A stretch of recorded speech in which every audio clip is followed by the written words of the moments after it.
বাদশাহ জুলকারনাইন, তিনি একজন নেককার বাদশাহ ছিলেন। আবার কেউ কেউ বলেন যে তিনি নবী ছিলেন।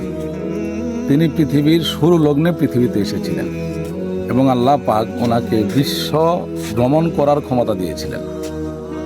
তো তিনি একবার পাহাড়ের উপর দিয়ে ওনার জামাতকে নিয়ে যাচ্ছেন।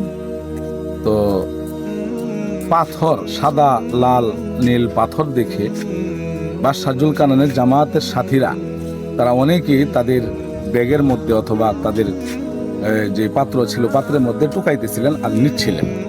তখন পাথরের জবানকে আল্লাহ তাআলা খুলে দিলেন এবং পাথর বলতেছে যে তোমরা আমাদেরকে যারা যারা নিচ্ছ তারা কিন্তু কালকে সকালে আফসোস করবে, আবার যারা নিচ্ছ না তারাও কিন্তু কালকে সকালে আফসোস করবে। তো তারা পাথরের এই কথা শুনে কেউ কোনো কর্ণপাত করেনি, কেউ ওই পাথরগুলোকে, সুন্দর পাথরগুলোকে নিয়েছে, আবার কেউ নেয়নি। তো পরের দিন সকালে তারা উঠে দেখে সমস্ত পাথর স্বর্ণে পরিণত হয়ে গেছে। সুবহানাল্লাহ। তো এখন দেখেন ওই পাথর যে বলছিল গতকালকে রাত্রে যে তোমরা যারা আমাকে নিচ্ছ তারা কিন্তু আফসোস করবে, আর যারা নিচ্ছ না তারাও কিন্তু আফসোস করবে।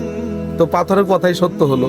পরদিন সকালে যখন স্বর্ণ হয়ে গেছে তখন যারা নিয়েছিল তারা আফসোস করতেছে যে আরো কেন নিলাম না, আর যারা নেয়নি তাদের তো আফসোসের কোনো সীমারেখা নাই।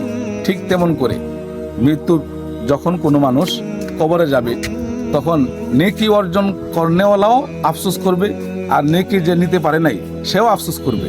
কেননা পরকালটা হলো নেকির খেলা চলবে। সেখানে যার নেকি, ইখলাস এবং নেকির মান যত উন্নতি হবে আল্লাহ পাক তার সাথে তত সুন্দর আচরণ করবে, আর কবর তার জন্য প্রশস্ত হয়ে যাবে।